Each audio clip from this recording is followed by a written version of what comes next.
आज हमने पढ़ना है आइसोमेरिज्म। इसकी डेफिनेशन पहले, two or more compounds having the same molecular formula but different structure formulas and properties are said to be isomerism and phenomena is called isomerism.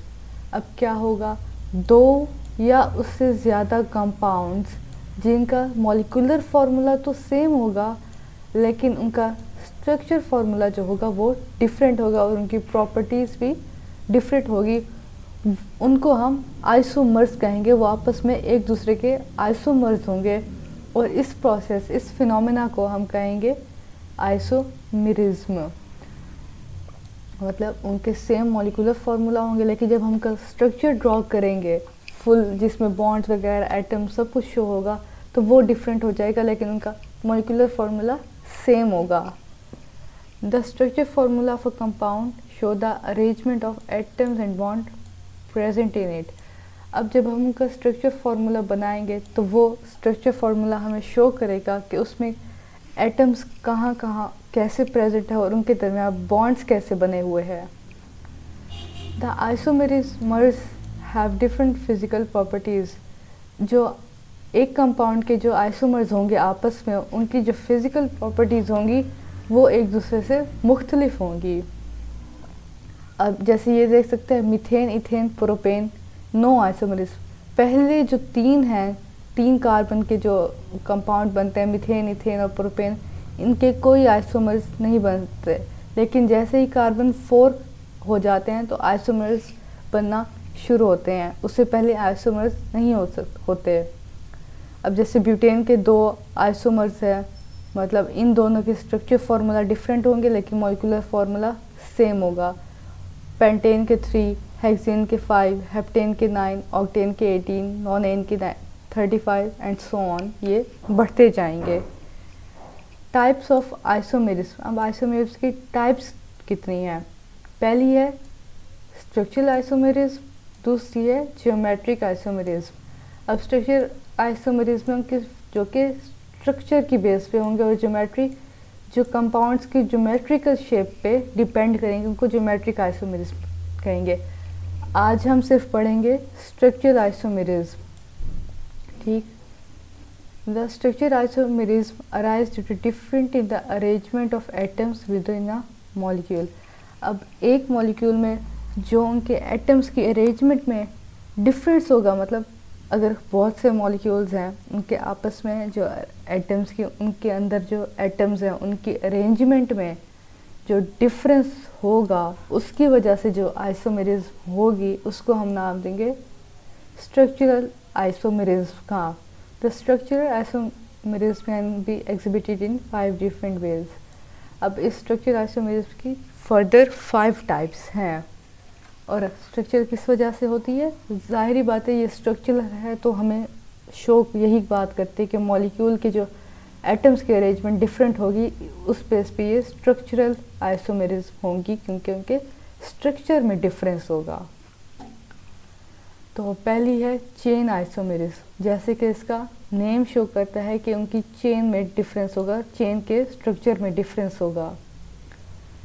This type of isomerism arises due to difference in the nature of carbon chain। अब जैसे हमें organic compounds का पता है उनमें carbon chain होती है, तो उनके जो डिफरेंस की वजह से आइसोमेरिज्म होगी उसको हम नाम देंगे चेन आइसोमेरिज्म का। इसकी अब एग्जांपल पढ़ लेते हैं।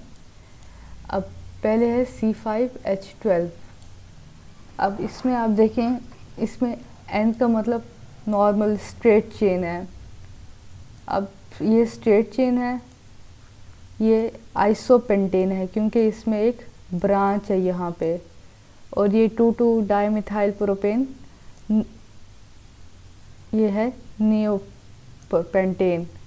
ये आइसोपेंटेन, ये नियोपेंटेन। इसमें यहाँ पे हर साइड पे ब्रांच है। अब इनका आप अगर देखेंगे ना मॉलिक्यूलर फार्मूला, इन तीनों का C5H12 होगा, इसका भी C5H12, इसका भी C5H12।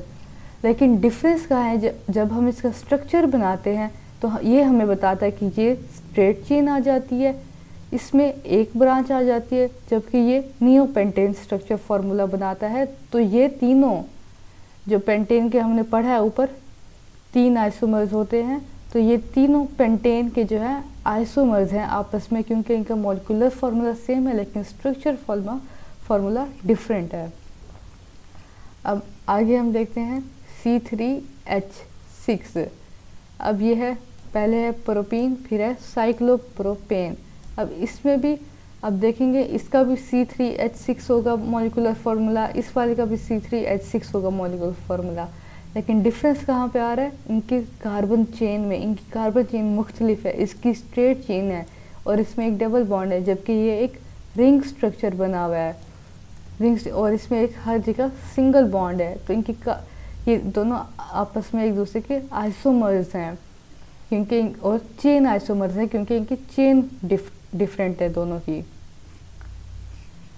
फिर दूसरी स्ट्रक्चर फार्मूला आइसोमेरिज की टाइप है पोजीशन आइसोमेरिज, और हर आइसोमेरिज का उसका नाम शो करता है कि उसके आइसोमेरिज उसमें किस वजह से है। जैसे कि इसमें है पोजीशन की वजह से। अब पोजीशन किसकी होगी वो हम पढ़ते हैं। This type of isomerism arise due to difference in the position of same functional group on carbon chain. अब क्या है, इसमें फंक्शनल ग्रुप सेम होगा लेकिन उसकी जो पोजीशन होगी वो मुख्तलिफ होगी कार्बन चेन में। The arrangement of carbon atoms remain the same. अब कार्बन एटम की जो पोजीशन है वो सेम रहेगी, उनका फंक्शनल ग्रुप भी सेम रहेगा, लेकिन फंक्शनल ग्रुप की पोजीशन चेंज हो जाएगी सिर्फ। अब जैसे हम एग्जांपल देते हैं C3H7Cl। अब ये देखिए, ये है 1 क्लोरोप्रोपेन में क्या है, स्ट्रेट चेन है, फिर इधर कार्बन अटैच है, जबकि इसमें कार्बन ने एक या सेकंड कार्बन पे क्लोरीन ने एक ब्रांच लगाई है। यहाँ पे क्लोरीन ने फर्स्ट कार्बन के साथ अटैच हुआ है, जबकि यहाँ पे ब्रांच की सूरत में है। तो क्या है, फंक्शनल ग्रुप तो सेम है, यहाँ पे भी क्लोरीन, यहाँ पे भी क्लोरीन, लेकिन उसकी पोजीशन जो है कार्बन चेन पे वो डिफरेंट है। इस वजह से ये आपस में पोजीशन आइसोमेरिज्म है। फिर है C4H8। अब जैसे हमने फंक्शनल ग्रुप पढ़ते हुए पढ़ा था कि डबल बॉन्ड भी एक फंक्शनल ग्रुप है। अब इसमें देखें, यहाँ पे जो है C1 और C2 के दरमियान बना हुआ है, यहाँ पे जबकि C2 और C3 के दरमियान डबल बॉन्ड है। तो फंक्शनल ग्रुप कार्बन चेन तो सेम है, लेकिन फंक्शनल ग्रुप की जो पोजीशन है वो चेंज है। तो ये 1 ब्यूटीन बना, इस वजह से ये बना 2 ब्यूटीन, क्योंकि फंक्शनल ग्रुप की पोजीशन जो है वो कार्बन चेन पे मुख्तलिफ है, और ये इस वजह से आपस में एक दूसरे के आइसोमर्स हैं।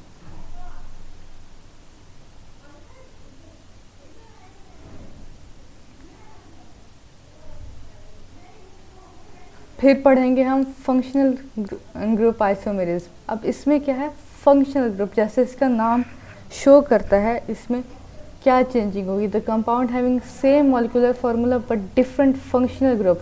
ऊपर वाले में क्या था, फंक्शनल ग्रुप सेम होंगे लेकिन उनकी पोजीशन चेंज हो जाएगी, जबकि इसमें क्या है, मॉलिक्यूलर फार्मूला सेम होगा लेकिन उनका फंक्शनल ग्रुप है वो डिफरेंट होगा। And said to be exhibit functional group isomerism. जैसे कि एग्जांपल पढ़ते हैं C2H6O। अब इसमें क्या है, फंक्शनल ग्रुप, इसमें ईथर का फंक्शनल ग्रुप है, इसमें अल्कोहल का फंक्शनल ग्रुप है, दोनों के फंक्शनल ग्रुप चेंज है। लेकिन जब हम इसका मॉलिक्यूलर फार्मूला देखेंगे ना दोनों का, इनका आपस में, तो इनका मॉलिक्यूलर फार्मूला C2H6O ही बनेगा। तो मतलब इनका मॉलिक्यूलर फार्मूला सेम है लेकिन इनमें फंक्शनल ग्रुप चेंज है, एक में अल्कोहल है, एक में ईथर है। अब दूसरी एग्जांपल जैसे देखते हैं C3H6O। अब इसमें क्या है, इसमें एल्डिहाइड फंक्शनल ग्रुप यूज़ किया गया है, क्योंकि एक साइड पे हाइड्रोजन है, दूसरी साइड पे अल्काइल ग्रुप। इसमें क्या है, दोनों साइड पे अल्काइल ग्रुप है, तो ये कीटोनिक फंक्शनल ग्रुप यूज़ किया गया है इसमें। अब इसमें एक में एल्डिहाइड ग्रुप, एक में कीटोन फंक्शनल ग्रुप, जबकि मॉलिक्यूलर फार्मूला दोनों का सेम, तो ये क्या हुआ आपस में, फंक्शनल ग्रुप आइसोमर्स। फिर आ जाते हैं metamerism. This type of isomerism arises due to unequal distribution of carbon atoms on either side of functional group। अब देखें, ये है ये है फंक्शनल ग्रुप। अब यहाँ पे कार्बन चेन देखें, यहाँ पे कार्बन चेन देखें, और ये है यहाँ पे फंक्शनल ग्रुप, यहाँ पे कार्बन चेन देखें, यहाँ पे कार्बन चेन देखें। ये unequal distribution of carbon chain है और इस वजह से ये आपस में आइसोमर्स हैं। Such compound belong to same homologous series. इसका मतलब क्या है कि अगर यहाँ पे मीथेन है, मिथाइल ग्रुप है, यहाँ पे भी मीथेन ग्रुप आएगा, सॉरी। अगर यहाँ पे सिंगल बॉन्ड यूज़ करेंगे, यहाँ पे भी सिंगल बॉन्ड होंगे। अगर यहाँ पे डबल बॉन्ड यूज़ करेंगे, यहाँ पे भी डबल बॉन्ड आएंगे। तो सेम होमोलॉगस सीरीज़ का मतलब यही है कि अगर फंक्शनल ग्रुप के एक साइड पे सिंगल बॉन्ड यूज़ किए गए हैं तो दूसरी साइड पे भी सिंगल बॉन्ड्स आने चाहिए, और अगर एक साइड पे डबल बॉन्ड यूज़ किए गए हैं तो दूसरी साइड पे भी डबल बॉन्ड यूज़ करने चाहिए। तो ये हो जाएंगे same homologous series. It is due to presence of different alkyl groups attached to the same polyvalent functional group और atom। अब क्या होगा, इनके जो अल्काइल ग्रुप्स होंगे वो डिफरेंट होंगे। जैसे कि यहाँ पे हम अल्काइल ग्रुप लेते हैं मिथाइल, यहाँ पे हम प्रोपाइल लेते हैं। इनके जो अल्काइल ग्रुप्स हैं वो तो डिफरेंट है, लेकिन ये बिलोंग किससे करते हैं, सेम होमोलॉगस सीरीज से। अगर उधर सिंगल बॉन्ड तो उधर भी सिंगल बॉन्ड। अब ये देखें, इनकी कार्बन चेन तो इधर सेम है, इधर डिफरेंट है, तो ये आपस में एक दूसरे के आइसोमेरिज्म होंगे क्योंकि इनका स्ट्रक्चर डिफरेंट है, क्योंकि मॉलिक्यूलर फार्मूला सेम है जो कि है C4H10O। अब आगे पढ़ते हैं C5H10O। एक है कीटोनिक फंक्शनल ग्रुप, दूसरा है एन प्रोपाइल कीटोन। अब क्या है, कीटोन यहाँ पे कीटोनिक ग्रुप यहाँ पे प्रेजेंट है, यहाँ पे एक अल्काइल ग्रुप, यहाँ पे एक अल्काइल ग्रुप, यहाँ पे ये अल्काइल ग्रुप, ये अल्काइल ग्रुप। अब डिफरेंस ऑफ कार्बन चेन है, यहाँ पे इनके आपस में डिफरेंस ऑफ कार्बन चेन है, यहाँ पे छोटी है, यहाँ पे बड़ी है, जबकि यहाँ पे दोनों में सेम है। तो इस वजह से ये आपस में एक दूसरे के आइसोमर्स हुए। फिर है tautomerism. The type of isomers arise due to shifting a proton from one atom to another in same molecule। अब कंडीशन क्या है, सेम मॉलिक्यूल होना चाहिए।